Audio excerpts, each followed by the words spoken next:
Assalamualaikum warahmatullahi wabarakatuh.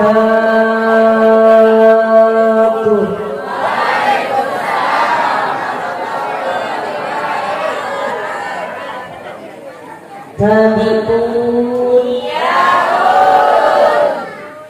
Bismillah, alhamdulillah, hamdan wa syukranillah, wa usalli wa sallim ala rasulillah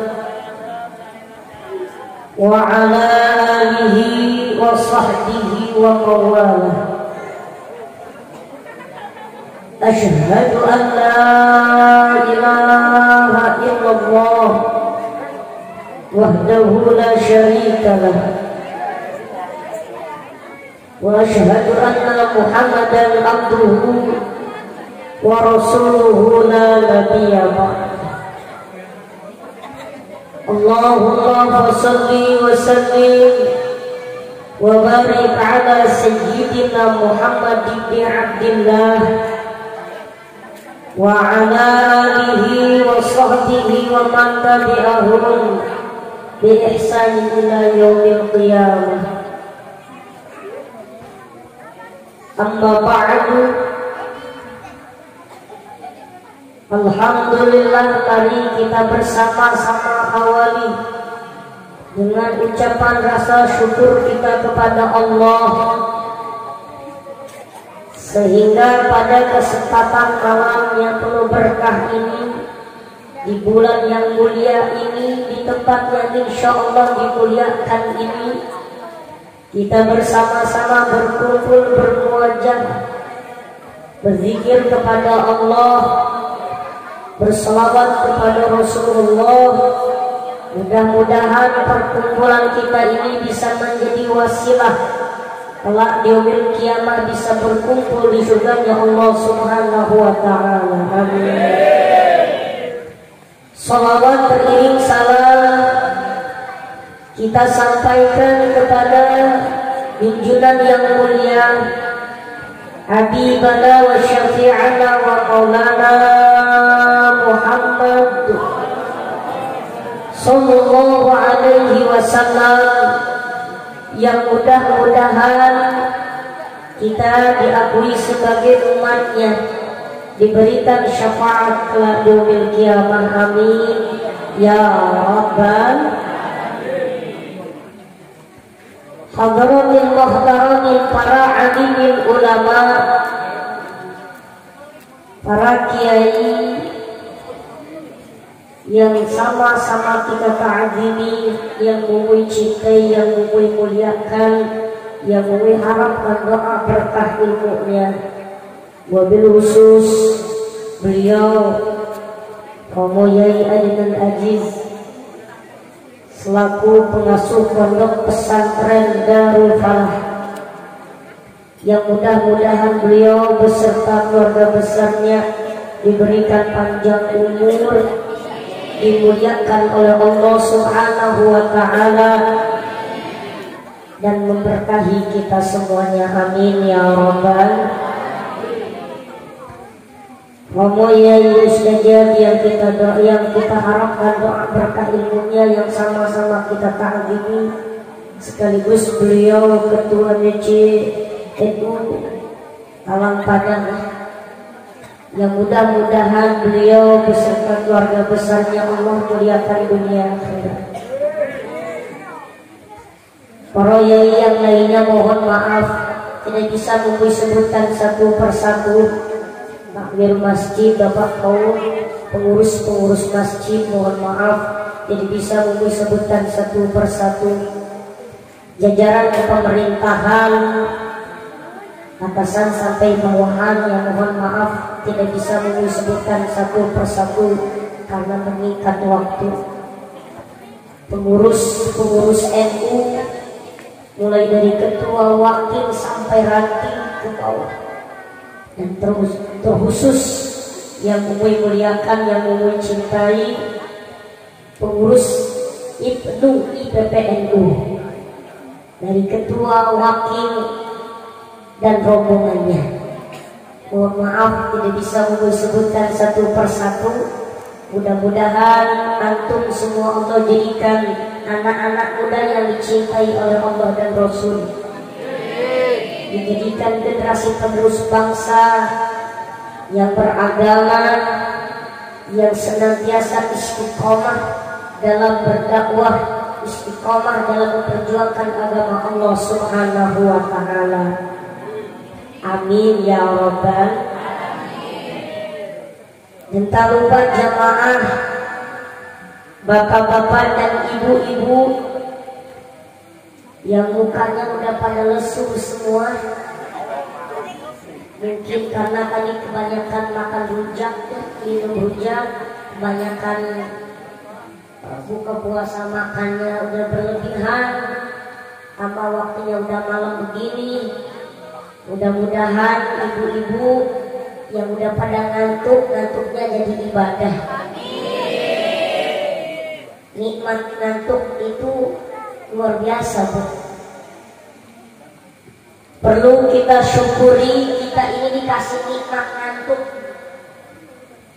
Banyak di luar sana orang pengen ngantuk doang, susah, Bu.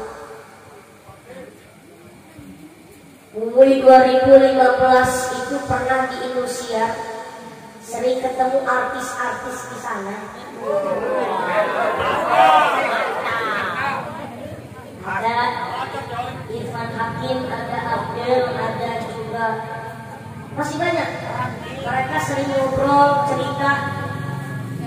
Dalam kesibukan mereka itu jangankan tidur, ngantuk aja enggak.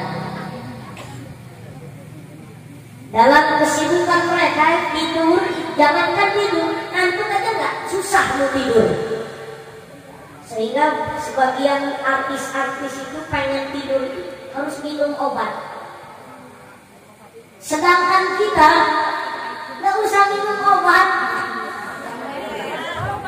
datang ke pengajian, duduk setengah jam, insya Allah matanya meleleh. Perlu disyukuri ibu-ibu, itu nikmat, ngantuk itu nikmat. Alhamdulillahirabbil. Bahkan ada salah satu mentor di Indonesia namanya Ustadz Sufi Al-Buguri. Beliau punya tempat belajar dari Amerika. Ini orang Amerika ini pengen belajar sama Ustadz Sufi. Beliau bercerita sama Mungu. Ini Mister nih datang ke rumah Ustadz Sufi pengen belajar agama Islam, padahal dia orang Muslim. Kata ini Ustadz Sufi, Mister kenapa pengen belajar agama Islam? Sedangkan Mister ini bukan orang Islam. Tapi kenapa pengen belajar Islam? Apa kata ini si Mister tadi? Ustaz, orang Islam itu hidupnya tenang, hidupnya rukun, hidupnya nyaman. Saking tenangnya hidupnya, Masya Allah. Kami ini kalau mau jangankan perkara yang lain, perkara tidur saja susah. Sedangkan orang Islam hidupnya tenang. Datang ke pengajian mereka tenang tidur. Itulah nikmatnya jadi orang Islam. Dan insya Allah Mister ini masuk Islam. Alhamdulillah. Kenapa, Bu? Ternyata Mister itu bukan ngelihat dari yang jauh-jauh. Karena pengen tidur tenang dong, Bu. Masuk Islam. Masya Allah, berarti nikmat ngantuk itu adalah salah satu nikmat dari Allah Subhanahu. Aduh, mudah-mudahan kepalanya dulu tambah nunduk nih. Gak panjang yang kami sampaikan untuk malam ini. Izin kepada para yai, para setir, mohon maaf karena memang ini kita silaturahmi, bahkan dibuat tema Safari Ramadan dan Khatmil Quran PCPAC Ibnu IPPNU dengan tema tawakal, tanamkan jiwa di dalam tangan ilahi bersama Ustaz Muwi Abdul Mukti Masjid Al-Ikhlas Tumpang Singosari Talapadang, fotonya gede bener.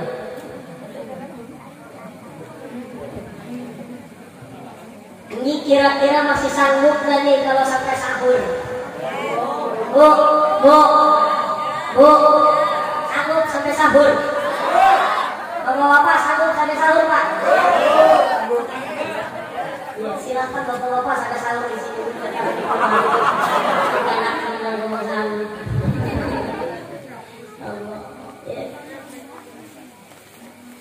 Dalam rangka Syafari Ramadan, malam ini Mumi menyaksikan, melihat pelajar-pelajar Nahdlatul Ulama yang berbaur dengan masyarakat, yang insya Allah ini sudah siap turun di masyarakat, yang dimana di usia beliau ini masih muda-muda Bapak Ibu, tapi sudah berani di depan masyarakat.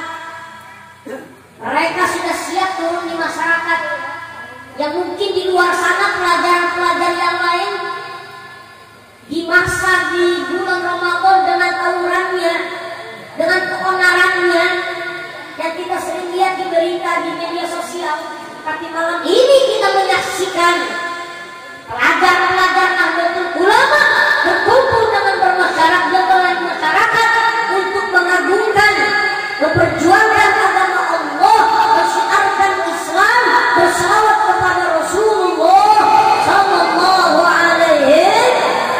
Allahumma shalli ala Muhammad. Mudah-mudahan antum-antum semua diberikan kekuatan, keistiqomahan oleh Allah Subhanahu wa taala. Negara, bangsa, agama ini dipertaruhkan di dalam perjuangan antum semua. Insya Allah aku yakin antum semua adalah calon-calon generasi penerus yang soleh-solehah. Amin ya Rabbal. Sedikit kita ngaji bareng. Kalaupun memang nggak ngaji bareng, ya hitung-hitung ibu bapak lagi dengerin anak kecil belajar ceramah gitu aja. Kalau mau ngomongin ngaji di sini lingkungannya pesantren. Kalau memang masih haus dengan ngaji, Romo Yai di tengah-tengah kita ada, ulama-ulama masih banyak di tengah-tengah kita, maka datanglah ke majelis-majelisnya sebagaimana untuk memahami tentang Islam. Kalau seperti ini hanya sekedar penyambung silaturahmi dan Mui hanya menyampaikan penyemangat saja. Mui ini hanya pendorong saja. Ibaratkan ayam masuk kandang. Kalau udah masuk kandang, terserah yang punya kandangnya. Mau disembelih, mau dikasih makan, begitu. Itu tugasnya Mui. Tapi ini yang dihadapan Mui bukan ayam, bukan. Itu ibarat doang. Itu dalam rangka khatmil Quran, Ramadan ini terkenalnya bulannya bulan Al-Quran. 17 Ramadan malam nuzulul Quran yang punya keistimewaan malam Lailatul Qadar. Alhamdulillah kita diberikan kekuatan oleh Allah sehingga puasa mulai dari tanggal 1 sampai tanggal 24 Ramadan ini, alhamdulillah pagi kita bersahur jam 4 subuh, paginya kita tidak makan dan minum sampai sore. Aku yakin itu bukan karena kekuatan nasi, bukan karena kekuatan apa yang kita makan di dalam sahur, tapi aku yakin itu hanya syariat yang memberikan kekuatan kita puasa di bulan suci Ramadan ini adalah Allah Subhanahu.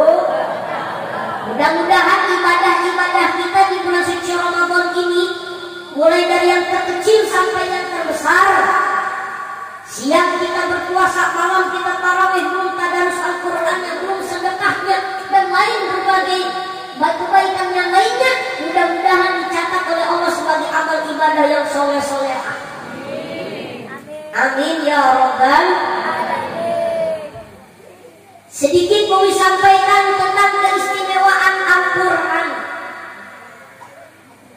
Kata Nabi, barang siapa yang berpegang teguh kepada Al-Quran, barang siapa yang hidupnya sibuk dengan Al-Quran, barang siapa yang kehidupannya dalam koridor, dalam peraturan Al-Quran, maka hidupnya akan diistimewakan oleh Allah Subhanahu wa ta'ala sebagaimana Allah mengistimewakan Al-Quran.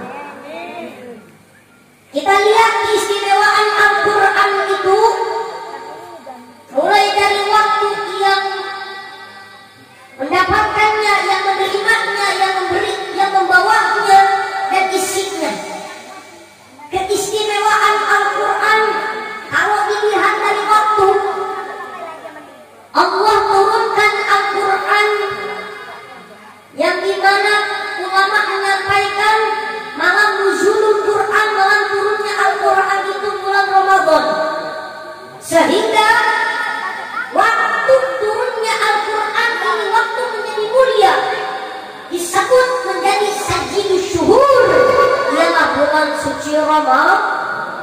Penghulunya bulan ialah bulan suci Ramadan. Istimewa. Kenapa Ramadan menjadi istimewa? Karena turunnya Al-Quran. Maka menjadi penghulunya bulan ialah sajidus syuhur. Al-Quran Allah berikan kepada manusia mulia sehingga menjadi istimewa, menjadi manusia paling mulia seluruh dunia. Siapa beliau? Sayyidul Anbiya, baginda Nabi besar Muhammad.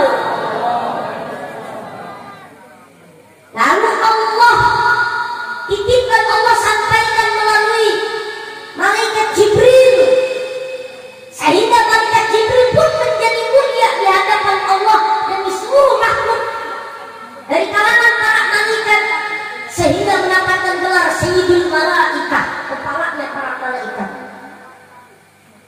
Lalu keistimewaan Al-Quran itu yang keempat, mukjizatnya yang sampai sekarang terjadi, yang sampai sekarang kita ada di lingkungan kita yang kita temui. Salah satu mukjizat yang Allah turunkan kepada Rasulullah yang berlaku dari zaman Rasulullah sampai sekarang, bahkan mungkin dari zaman-zaman Nabi terdahulu sampai sekarang ialah Al-Quran.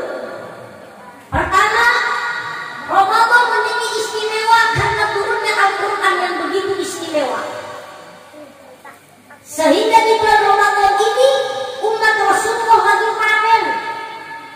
lagi panen pahala. Orang puasa jangankan zikirnya, tidurnya aja dapat pahala. Lagi panen Pak, Pak, jangan sia-siain Pak panen. Jangankan baca Qurannya, sholatnya, zikirnya. Orang yang lagi puasa tidurnya aja ibadah, dapat pahala. Tidur Bu, tidur doang, lagi puasa dapat pahala. Nikmat udah. Tapi tidurnya pakai waktu. Jadi dari pagi sampai sore itu bukan ibadah, namanya belajar lagi. Iya, di puasa gue tidur dari pagi sampai sore. Itu lagi belajar. Begitu agungnya. Sehingga Allah abadikan dalam Al-Quran, Bismillahirrahmanirrahim. Ya ayyuhalladzina amanu kutiba alaikumusiyam kama kutiba alal ladzina min qablikum la'allakum tattaqun. Yang dimana ini ayat ngejelasin kepada kita semua perintah kita puasa di bulan suci Ramadan ini sudah Allah perintahkan terlebih dahulu sebelum umat Nabi, umat Rasulullah. Nabi-nabi terdahulu juga sama seperti kita pernah puasa. Menurut tafsir dijelaskan Nabi Nuh puasa itu bersama umatnya hampir 1 tahun, kalau kurang lebih seperti itu. Belum nanti nabi-nabi yang lainnya. Nabi Musa berpuasa, sehingga ini perintah puasa sampai kepada kita semua diwajibkan. Bu, kalau ibu-ibu ini puasa ada keringanan bagi kalangan perempuan yang usianya sudah balik. Ya, kalau bagi laki-laki tidak ada alasan kalau tidak puasa. Ayo gunakan kesempatan terbaik di akhir Ramadan ini, Pak. Puasa itu pembelajaran, tarbiyah, ibaratkan sekolah, Pak. Ramadan ini, bulan Ramadan ini ibaratkan tarbiyah, ibarat seperti sekolah. Dalam sekolah itu ada kurikulumnya. Begitu juga dengan bulan suci Ramadan ada kurikulumnya. Apa? Puasa, sholat tarawih, dan ibadah-ibadah yang lainnya. Dalam puasa ada syarat sah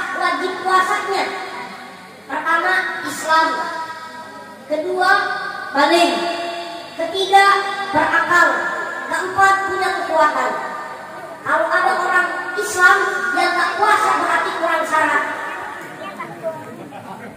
Iya, syaratnya orang puasa itu 4. 1 Islam, kedua balik, ketiga berakal, keempat punya kekuatan. Kalau ada orang Islam tak puasa berarti kurang syarat. Umumnya orang Islam, padahal dia Islam itu tapi tidak puasa, mungkin belum balik. Islam anaknya udah banyak, masa belum balik? Oh, mungkin badannya masih kurang sehat. Padahal dia tiap hari keluar bawa motoran Ustaz. Badannya dingin tuh dia kekar. Oh, mungkin yang terakhir dia gila.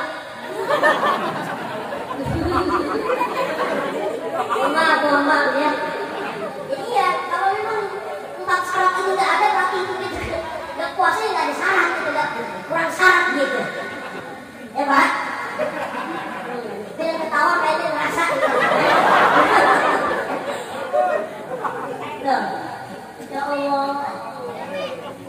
Ayo, pembelajaran nih Pak, puasa itu Pak.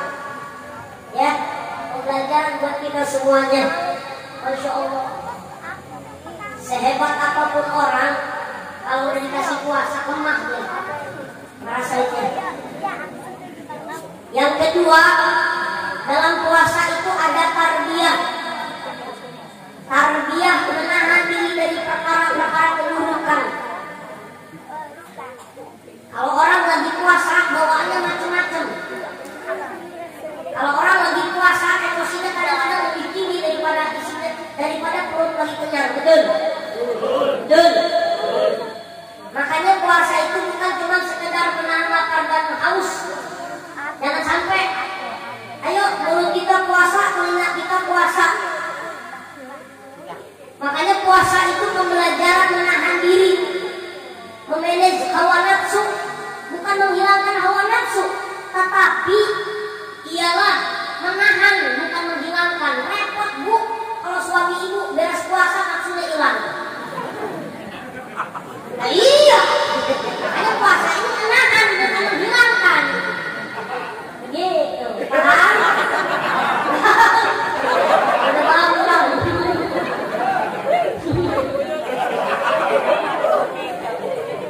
Kan menahan ya. Itu manage, mengatur hawa nafsu. Sehingga dalam sebuah riwayat, nafsu ini yang paling bahaya, musuh paling terbesar kata Nabi kepada manusia ialah hawa nafsu. Bukan mereka saudara kita, musuh paling terbesar itu adalah yang ada pada diri kita, yang mengalir dengan darah kita, yang mendarah daging dengan tubuh kita, ialah hawa nafsu. Sehingga dalam sebuah riwayat dijelaskan hawa nafsu itu ketika diciptakan oleh Allah itu yang paling membangkang hawa nafsu. Hawa nafsu itu salah satu makhluk yang Allah ciptakan paling membangkang. Ditanya ya nafsu, siapa kamu, siapa saya? Apa kata hawa nafsu? Kamu ya saya. Dibawa ini hawa nafsu atas perintah Allah oleh malaikat di tempat, ditaruh di lembah yang paling panas. 1000 tahun diangkat lagi, dipertemukan, dihadapkan kepada Allah. Jawabannya masih sama, kamu saya. Dibawa lagi sama malaikat ke tempat yang paling dingin. Tetap begitu 1000 tahun diangkat, dihadapkan di hadapan Allah. Jawabannya masih membangkang, kamu ya saya. Akhirnya kata Allah, taruh ya malaikat ini hawa nafsu ke tempat yang paling dalam, lembah yang paling dalam. Jangan dikasih makan, jangan dikasih minum, biarkan dia kelaparan. Jangankan 1000 tahun, baru 1 minggu udah kelompok-kelompok hawa nafsu. Akhirnya diangkat, ini hawa nafsu ditanya oleh Allah, siapa kamu, siapa saya? Apa kata hawa nafsu? Saya adalah hamba, engkau adalah Tuhanku, engkau adalah Rabbi, dialah yang menciptakan aku. Baru mengakui hawa nafsu dikasih lapar. Artinya salah satu memanage hawa nafsu adalah dengan puasa. Puasa. Ya, makanya sehebat apapun orang kalau dikasih puasa dia. Kalau pengen orang lihat orang itu hebat apa enggaknya, padahal dia kerja banting tulang siang malam, badannya gede, kalau dikasih puasa kuat apa enggak? Nah itu yang jadi penentuannya.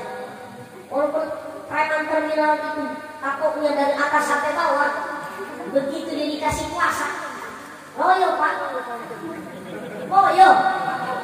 Itulah hebatnya hawa nafsu ketika dia diberikan kelaparan. Ya pak ya, puasa ini tarbiyah ialah untuk menahan hawa nafsu, menjaga diri dari perkara-perkara keburukan. Lupa kalau udah nafsu tuh masya Allah, kita sore-sore apa aja dibeli, sampai bapak bingung istrinya pulang dari norek, Allah dibeli, rujak dibeli, semua dibeli nafsu. Begitu udah buka puasa masya Allah, makan 3 biji kurma aja udah kenyang. Ada nafsu. Orang lagi puasa pak, jangankan buah jeruk, jangankan buah salak, lihat biji salak aja empuk. Itu lagi puasa. Tapi nikmat. Nikmat itu. Puasa kita merasakan lapar dan haus, nikmat. Kalau ada orang yang puasa nggak merasakan lapar dan haus, berarti belum merasakan nikmatnya puasa. Itu deh. Itu standar pak iman kita sampai situ doang. Iya. Standar iman kita udah begitu pak. Ketika kita puasa merasakan lapar dan haus, itu udah nikmat dari Allah. Udah ada perjuangan. Itu standar iman kita. Kalau orang sini mah kayaknya lebih dari itu deh. Insya Allah imannya lebih tinggi lagi. Dia akan rupanya calon-calon ahli surga semua. Akan didengar orang sini belum ada lupa ada sholat duluan. Masya Allah. Ya, salat puasa menjadi bumbu Ramadan menjadi mulia, bahkan keutamaan Ramadan begitu istimewa. Kenapa? Karena turunnya Al-Quran yang begitu istimewa. Allahumma sholli ala Muhammad. Jam berapa ini? 10:30. Ya. Sebab pesan orang tua umumnya anak kecil nggak boleh tidur malam-malam.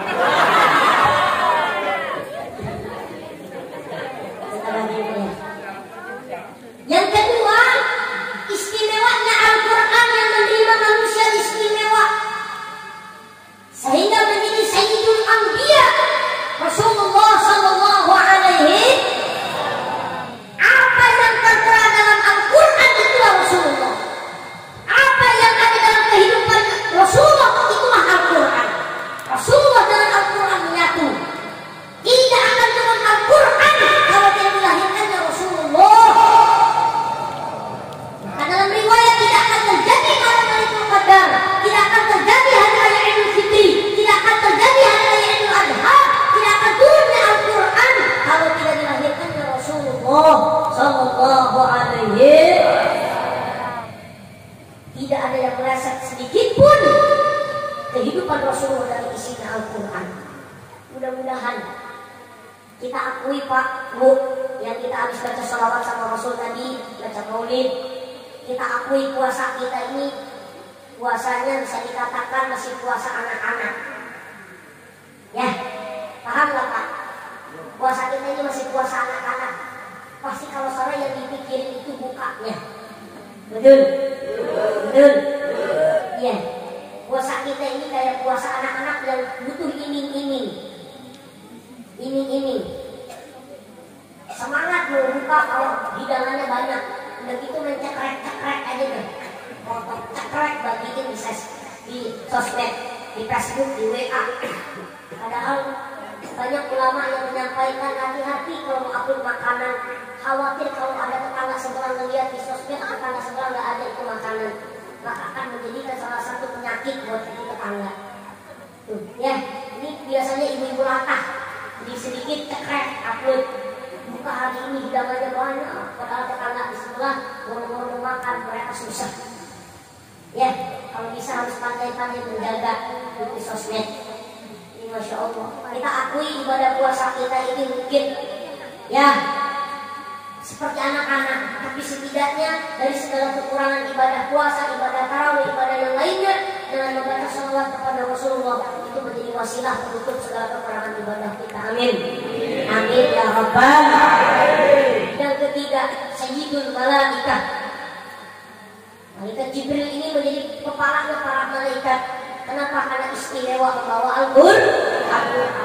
Yang keempat, mukjizat yang saat ini masih ada dalam kita daripada mukjizat para nabi dan rasul yang lainnya.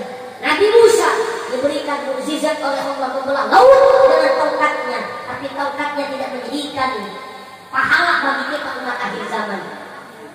Ya, belum nabi-nabi yang lain diberikan mukjizat dengan tasbihnya, mungkin dengan batuknya. Ya, tapi itu mereka nabi-nabi terdahulu mukjizatnya tidak sampai kepada kita. Tapi Al-Quran mulai diterima oleh Rasulullah sampai sekarang mukjizatnya masih berlaku untuk kita. Allahumma sholli ala Muhammad. Dibaca sama kita. Nenek-nenek ada yang umurnya 60 tahun masih bisa menghafal Quran 30 juz. Umi menyaksikan langsung. Kemarin ulama ini waktu di bulan Maulid kemarin, Umi menyaksikan ada nenek-nenek khatam Quran 30 juz usianya 60 tahun. Di daerah Bandar Lampung sana. Inilah istimewanya Al-Quran. Padahal nenek-nenek, ya, kita kadang-kadang yang muda kalah bro sama yang tua-tua. Kita mah tiap harinya buka-buka Quran, buka WA. Betul nggak? Betul nggak? Buka puasa nunggu cetan dari doi. Selamat buka puasa.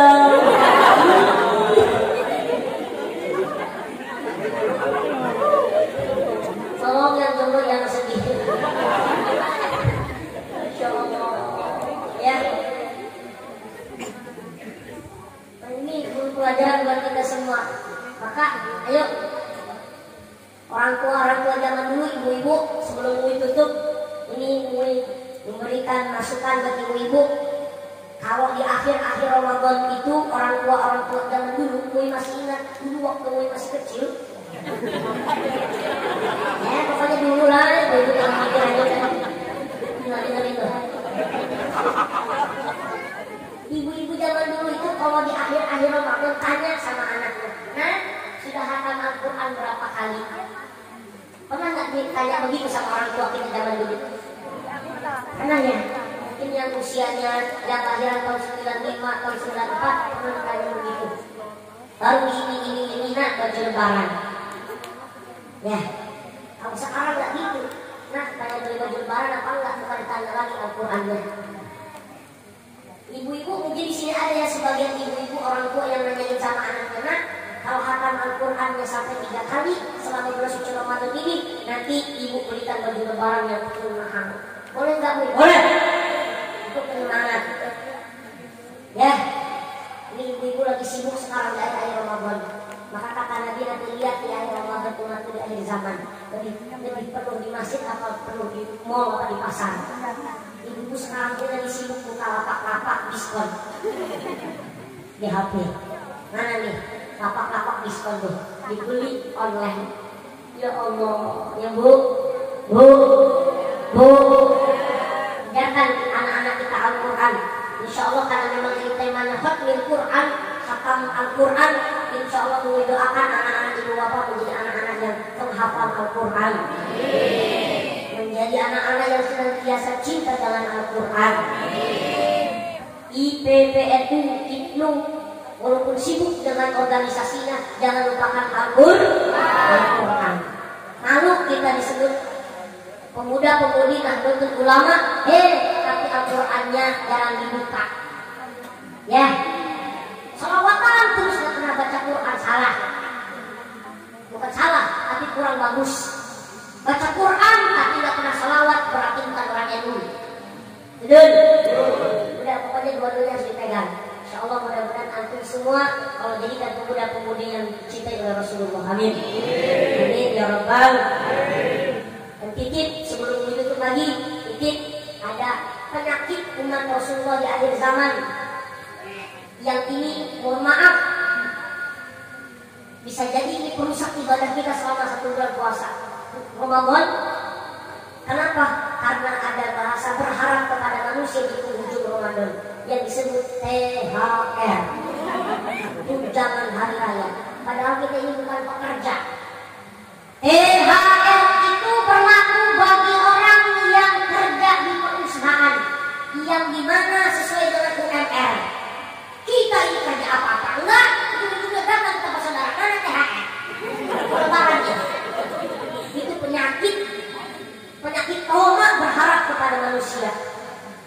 Udah juga kita punya teman lagi pusing banyak hutang ditanya-tanya THR kena pukul nanti. Ini jadi penyakit. Udah. THR itu dalam undang-undang negara berlaku bagi perusahaan. Udah ada undang-undangnya. Yang sekelas UMR. Kita ini siapa?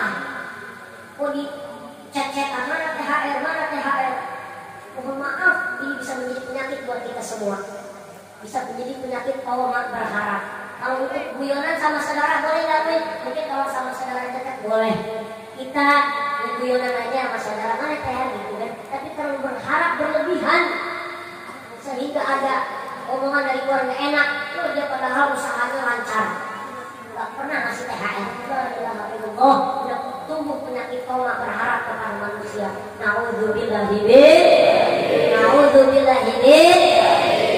mudah-mudahan di malam ini, di malam ke-24 Ramadan ini bagi kita sehat buat pribadi umum, begitu juga buat kita semuanya. Amin ya rabbal alamin. Karena waktunya udah malam, Bumi minta doanya supaya Bumi diberikan kesehatan, panjang umur.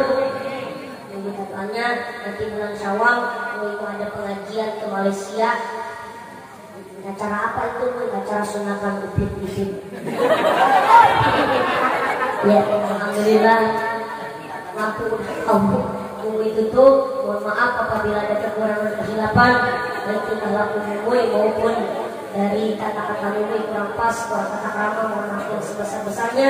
Kepada Allah mohon ampun. Assalamualaikum warahmatullahi wabarakatuh.